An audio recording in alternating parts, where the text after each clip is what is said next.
Las 3 de la tarde en punto, bienvenidas, bienvenidos a este corte informativo del canal del Poder Judicial de la Federación.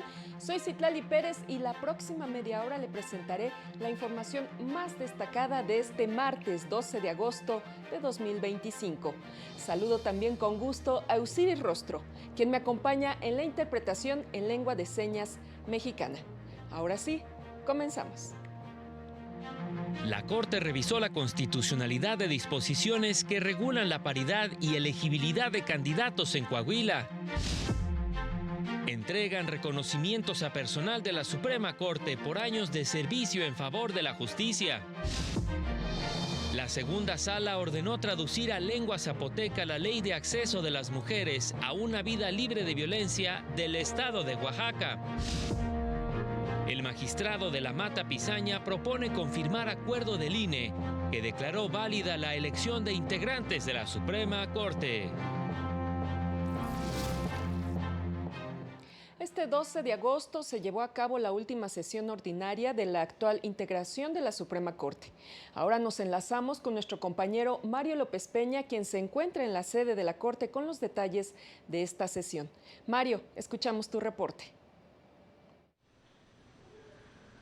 ¿Qué tal? Muy buenas tardes. El Pleno de la Suprema Corte de Justicia de la Nación desechó 136 juicios de inconformidad en materia electoral promovidos contra los resultados del cómputo nacional de la elección de magistradas y magistrados de la Sala Superior del Tribunal Electoral del Poder Judicial, así como de la declaración de validez y entrega de constancias de mayoría correspondientes. También en esta sesión el Pleno resolvió una acción de inconstitucionalidad promovida por el partido político Morena. Entre otros temas, el Pleno declaró inválidas porciones del Código Electoral de Coahuila que remitían a leyes no penales respecto de los requisitos de elegibilidad, de no haber recibido condena por violencia política de género para el ejercicio de cargos de elección popular. Escuchemos parte de lo dicho por la ministra ponente. Toda infracción o declaración de violencia política contra las mujeres prevista en leyes ajenas a la materia penal, lo cual sí resulta contradictorio a la fracción séptima del artículo 38 de la Constitución Federal. El Pleno también invalidó porciones relativas a la limitación a candidatos independientes de abstenerse de calumniar a personas aspirantes y precandidatas. Por otro lado, declaró de ese código la validez de las reglas de paridad de género en la postulación de candidaturas, así como de la norma que dispone la cancelación de registro de candidaturas por rebase de los topes de gastos de campaña. También validó los topes de gastos de campaña y límites de aportaciones al financiamiento privado de los partidos políticos. De la Ley de Medios de Impugnación de Coahuila declaró válido el plazo para presentar los propios medios de impugnación. Cabe destacar que la ministra presidenta Norma Lucía Piña Hernández convocó a sesión extraordinaria para el próximo martes para resolver acciones de inconstitucionalidad contra diversas disposiciones de la Constitución de Yucatán en materia de la reforma al Poder Judicial. Es lo que sucedió en la sesión pública del Pleno de la Suprema Corte. Gracias, Mario, por la información. Que tengas una excelente tarde. Y ahí mismo, en el área de murales de la Suprema Corte, asistió Óscar González a la ceremonia de reconocimientos por años de servicio de trabajadores del Poder Judicial. Adelante, Óscar, te escuchamos. Efectivamente, en el edificio sede de la Suprema Corte de Justicia de la Nación. Muy buenas tardes para todos, donde se llevó a cabo la entrega de reconocimientos por años de servicio a trabajadores en el Poder Judicial de la Federación. En el acto estuvieron presentes la ministra presidenta Norma Lucía Piña Hernández, quien entregó reconocimiento al ministro Javier Lainez Potisek por una década en el máximo tribunal del país. Por su parte, la ministra Ana Margarita Ríos Farjat le dedicó unas palabras. Veamos. El ministro Lainez es, ante todo, una persona estudiosa, disciplinada en el análisis jurídico y comprometida en el debate argumentativo. Su capacidad para examinar los expedientes con serenidad, así como su disposición para escuchar incluso las posturas más contrarias, son virtudes que enriquecen la labor colectiva del Tribunal Constitucional. Asimismo, estuvieron presentes los ministros Jorge Mario Pardo Rebolledo y el ministro Juan Luis González Alcántara Carrancá. En el evento, la ministra Ana Margarita Ríos Farjat dijo que ante los retos que representa la reforma judicial, se debe reflexionar que todo cambio es una oportunidad, pero también representa un riesgo. Así lo dijo.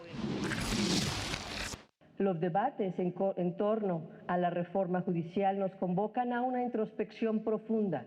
Nos invitan, sí, a repensar estructuras, pero también nos obligan a advertir que cualquier cambio que comprometa la independencia judicial, la excelencia en el quehacer, representa un riesgo que no debe tomarse a la ligera. Las trayectorias de trabajo reconocidas van de los 10 hasta los 50 años de servicio en el Poder Judicial de la Federación. Veamos parte de lo que los galardonados nos indicaron. Así es, se fueron rápido, muy rápido, y bueno, pues muy emotivo para mí, porque llevarme este reconocimiento de 10 años de servicio y de estar a la par de muchos otros trabajadores de la Suprema Corte. ¿Cuál sería la receta para llegar a un nivel así como ministro y a llegar a esta etapa de la Suprema Corte? Yo siempre les digo que luches por tus sueños. Trázate un objetivo y no lo sueltes. Búscalo, búscalo, búscalo y las cosas se van a dar. Mira, yo llegué aquí en 1985, cumplo 40 años de servicio y la verdad es que me deja muchas satisfacciones. El estar aquí, el pertenecer a la Suprema Corte ha sido lo más hermoso que ha pasado en mi vida. Por ahora, el reporte que tenemos desde la Suprema Corte. Muchas gracias y muy buenas tardes para todos. Gracias, Oscar, por el reporte de lo que pasó hoy por la mañana en la Suprema Corte. Y en más noticias, la Suprema Corte publicó la sentencia del Pleno en la acción de inconstitucionalidad 88/2022, en la que invalidó diversas disposiciones del Código Penal del Estado de Querétaro, entre ellas el artículo 155, párrafo primero, que establecía penas para quienes ocasionaran una alteración psicológica o emocional que afectaran las actividades cotidianas de una persona por manifestaciones que pudieran producir cualquier daño a su persona, bienes, familia o con quien tuviera vínculos de amistad, amor u otra relación de afecto. La disposición violaba el principio de taxatividad en materia penal, que exige que los tipos penales sean claros, precisos y de exacta aplicación. En el caso se generaba un catálogo abierto de conductas infractoras que daban un amplio margen de apreciación para que las autoridades determinaran qué tipo de manifestaciones encuadrarían en dicho supuesto que obligaran a imponer una sanción al posible infractor.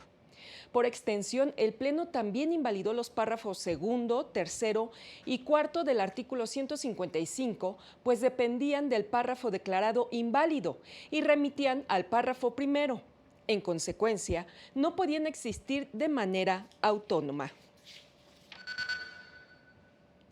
La segunda sala de la Corte determinó que el gobierno de Oaxaca, con el apoyo del Instituto Nacional de Lenguas Indígenas, debe traducir a lengua zapoteca la ley local de acceso de las mujeres a una vida libre de violencia de género. Lo anterior al resolver por unanimidad un amparo en revisión en el que se concedió la protección de la justicia a una mujer indígena zapoteca. En su fallo también se obligaba a las autoridades del Estado a difundir su contenido entre las comunidades indígenas hablantes de dicha lengua a través de textos, medios audiovisuales e informáticos. Con esta resolución, explicó la sala, se fortalece el principio de igualdad sustantiva, se reconocen los derechos humanos lingüísticos de las comunidades y personas indígenas al permitirles conocer la mencionada ley en su lengua originaria, lo que se traduce en un instrumento para combatir la violencia estructural de género y erradicar cualquier expresión de discriminación en su contra. Las expresiones de identidad de género y expresión de género tienen connotaciones diferentes. La Unidad General de Conocimiento Científico y Derechos Humanos de la Suprema Corte explica de qué tratan estas diferencias. La Unidad General de Conocimiento Científico y Derechos Humanos de la Suprema Corte explicó la diferencia entre identidad y expresión de género, las cuales, señaló, a menudo suelen confundirse. La identidad de género es la vivencia interna e individual del género como cada persona la siente profundamente. Esta identidad puede o no corresponder con el sexo asignado al nacer o la expresión de género. La pregunta clave es, ¿cómo me determino o me siento?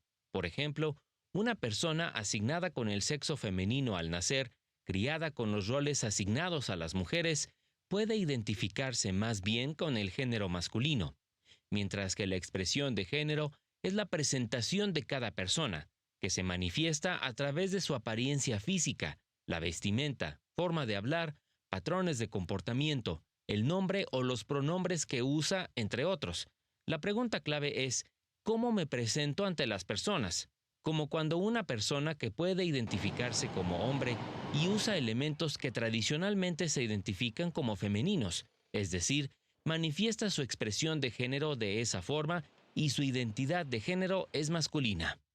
Para el canal del Poder Judicial de la Federación, Jesús Daza. Y en más temas, el Pleno Regional en Materias Penal y de Trabajo de la región Centro-Sur con residencia en la Ciudad de México estableció que las disposiciones que regulan la jornada laboral previstas en las condiciones generales de trabajo de la Semarnat no aplican para el personal que cubre la jornada especial de 24 horas de trabajo por 24 horas de descanso, ya que debe sujetarse a los límites máximos fijados en la Constitución y en la Ley Federal de los Trabajadores al Servicio del Estado, con independencia de la hora de entrada, pues dichas condiciones no prevén esta situación, misma que aplica tanto para trabajadores de base como de confianza. Quienes desempeñen esta jornada especial deben cubrir solo 48 horas de trabajo semanales y el resto deben ser pagadas como tiempo extra conforme a lo dispuesto en los artículos 123, apartado B, fracciones primera y segunda de la Constitución y 22 y 27 de la Ley Federal del Trabajo. Dicha jornada especial no encuadra en ninguna de las hipótesis previstas en dichas condiciones que clasifica la jornada laboral en diurna, nocturna o mixta.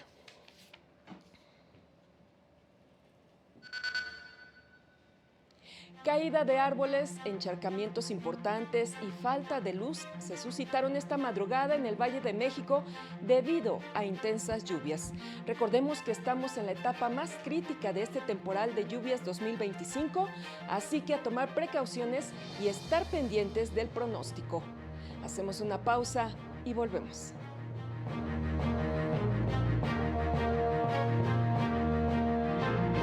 Al regresar, en los últimos años, más de 900 periodistas de América Latina han sido forzados a abandonar sus países.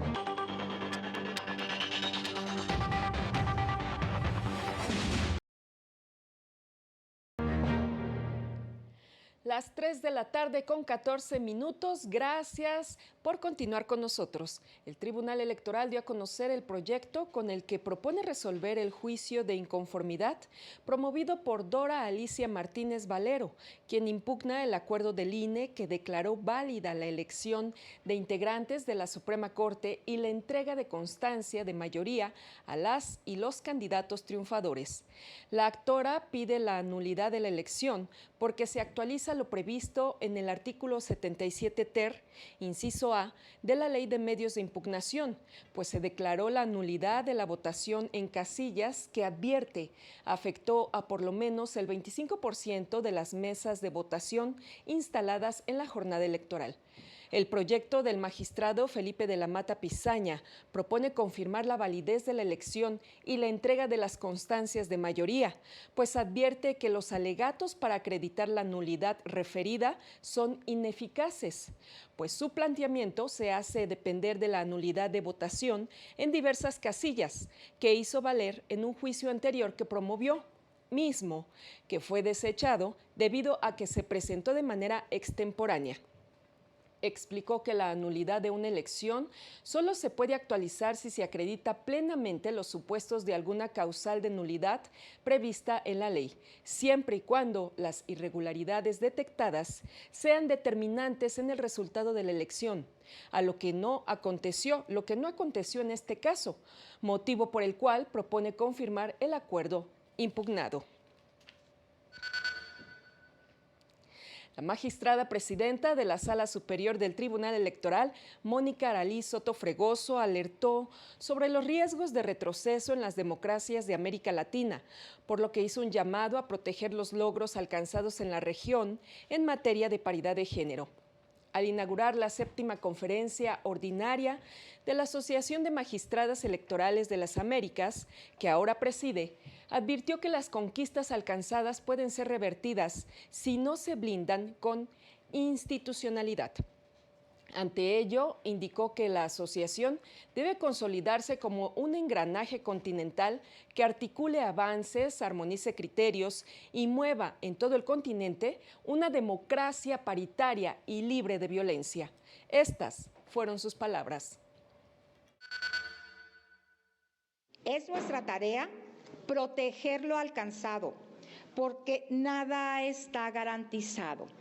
Hoy, lamentablemente, vemos riesgos de retrocesos en las democracias. Nuestras conquistas pueden ser revertidas si no las blindamos con institucionalidad y acción estratégica. La igualdad y no discriminación son pilares fundamentales en toda sociedad democrática, aseguró la consejera presidenta del INE, Guadalupe Tadei Zavala, al participar en el encuentro de la Asociación de Magistradas Electorales de las Américas. Espacio en el que destacó que México ha impulsado acciones en materia electoral que garantizan la igualdad sustantiva entre mujeres y hombres, así como la inclusión de sectores históricamente excluidos, como las personas indígenas y de la diversidad sexual. Entre estos avances destacó la postulación paritaria de candidaturas, la inclusión de la perspectiva de género en impartición de justicia y el Registro Nacional de Personas sancionadas por violencia política contra las mujeres en razón de género. Hemos llevado a cabo el proceso electoral del Poder Judicial de la Federación, un acontecimiento inédito en la historia del sistema político mexicano. La reforma constitucional del 15 de septiembre del 2024, que aparece en febrero del 2024, contempló diversas disposiciones, entre ellas la facultad del máximo órgano de dirección del INE para realizar la elección de las personas juzgadoras del Poder Judicial de la Federación y el cumplimiento del principio de paridad de género como uno de los ejes rectores en la organización y cómputo del proceso electoral extraordinario. En más temas, como parte de sus cápsulas desde la tercera, Voces Electorales, la Sala Regional Jalapa explicó en qué consiste la violencia política.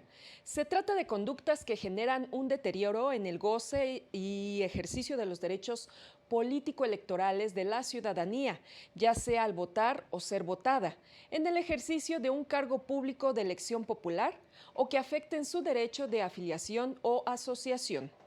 Se distingue de violencia política de género porque precisamente no tiene como elemento distintivo el género, es decir, no se dirige a una mujer por el hecho de serlo. Contrario a ello, puede dirigirse a cualquier persona en el ejercicio de sus derechos. En particular, busca frenar la participación de personas, de grupos minoritarios y perpetuar estructuras de poder desigual. Este tipo de violencia puede adoptar muchas formas: amenazas, agresiones físicas o verbales, acosos, discursos de odio que tienen como componente principal la discriminación.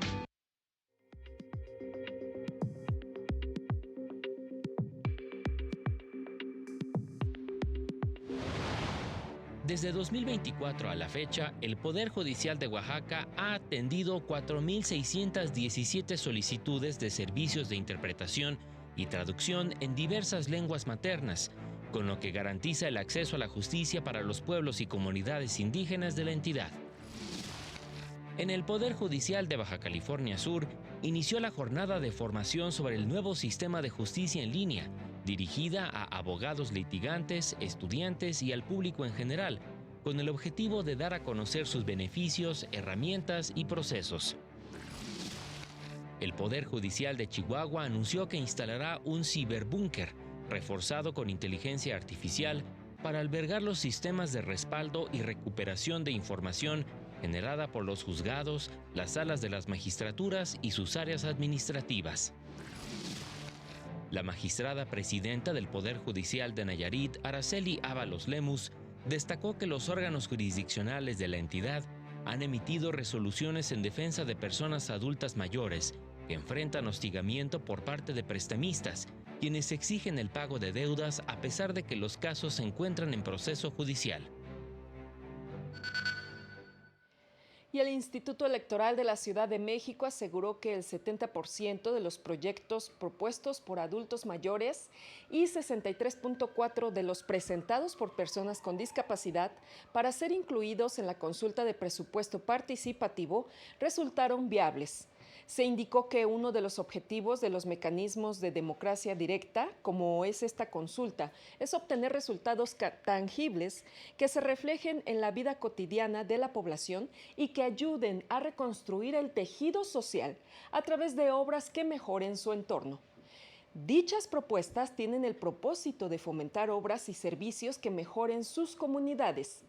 Destacaron que durante la jornada electoral que se llevará a cabo el próximo domingo, se dispusieron diversas medidas para facilitar la emisión de su opinión a grupos de atención prioritaria, como personas adultas mayores o con discapacidad. Y como parte de la violencia que se ejerce en contra de los periodistas, muchos de ellos han tenido que exiliarse de sus países. Este es un estudio que se realizó con el apoyo de la UNESCO. Entre 2018 y 2024, más de 900 periodistas de 15 países de la región fueron forzados a abandonar sus países como consecuencia de persecuciones, amenazas y criminalización de su labor informativa. Así lo detalla la radiografía urgente del exilio periodístico, investigación respaldada por la UNESCO. Venezuela, Nicaragua y Cuba son los países con más casos de exilio. En conjunto, concentran más del 92% del desplazamiento periodístico de la región, seguidos por Guatemala, Ecuador, Haití y El Salvador. La persecución política y estatal, las amenazas del crimen organizado y por parte de actores paraestatales corruptos son las principales causas del desplazamiento de las y los periodistas. El estudio destaca a Argentina, Chile, Colombia, Costa Rica, Estados Unidos, España y México como los principales países de refugio para periodistas en esa situación. También revela que los y las comunicadores en desplazamiento enfrentan múltiples violencias y afectaciones que les impide desarrollar un proyecto de vida estable y en muchos casos optan por abandonar la profesión. Para el canal del Poder Judicial de la Federación, Laura Murillo. En más noticias, la Comisión Interamericana de Derechos Humanos manifestó su preocupación por la reforma constitucional en El Salvador, que altera la duración del mandato presidencial y habilita la reelección indefinida del actual mandatario Nayib Bukele. Considera que la medida representa un serio retroceso para la democracia y el Estado de Derecho en el país, no solo por el contenido de la reforma, sino por su adopción de manera acelerada, sin debate legislativo ni consulta pública. Recordó que la Corte Interamericana ha establecido que la reelección presidencial indefinida es contraria a los principios de una democracia representativa y, por ende, a las obligaciones previstas en la Convención Americana sobre Derechos Humanos. Asimismo, los órganos del sistema interamericano han resaltado que la prohibición de la reelección presidencial indefinida busca evitar que una persona se perpetúe en el poder para asegurar el pluralismo político, la alternancia en el poder y proteger el sistema de pesos y contrapesos que garantizan la separación de poderes. Y el Juzgado Octavo de Distrito en materia administrativa en la Ciudad de México concedió un amparo a 2 vecinas de la colonia Segunda Ampliación Santiago Acahualtepec, quienes denunciaron la existencia de un basurero clandestino en su calle, lo que representó una vulneración al derecho a la salud y a un medio ambiente sano. Además, el juzgado determinó que la alcaldía fue omisa en su obligación de garantizar un servicio público adecuado de limpia y recolección de basura. Por tanto, ordenó diversas medidas de reparación, comenzando por el retiro de la basura acumulada, así como habilitar un espacio adecuado para la separación y depósito de residuos, establecer rutas y horarios de recolección y difundir esta información entre la comunidad, con el objetivo de fomentar la participación ciudadana en el cuidado del entorno. El 53% de víctimas de trata son menores de edad. Ante este complicado contexto, el DIF exhortó a fortalecer la colaboración institucional para prevenir el delito.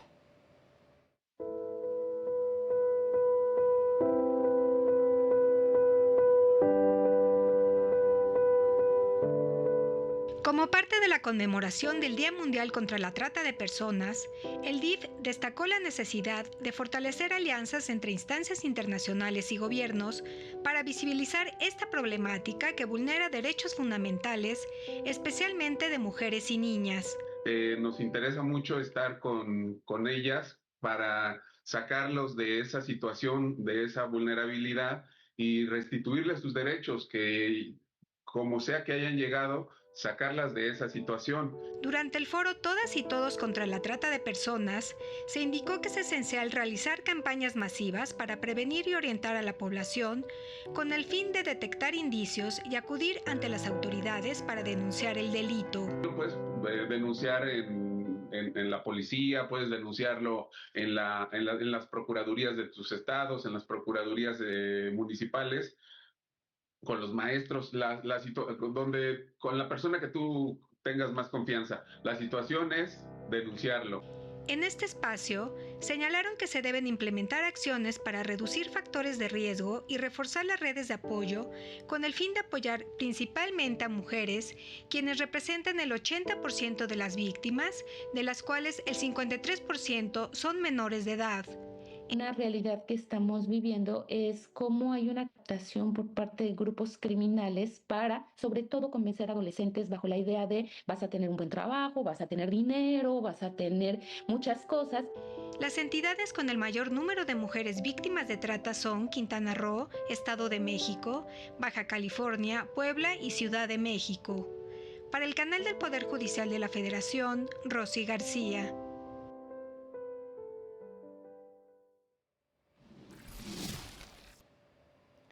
Llegamos al final de este corte informativo, agradecemos su atención y lo invitamos en punto de las 20:30 horas al noticiario nocturno. Soy Citlali Pérez, que tenga muy buen provecho. Hasta pronto.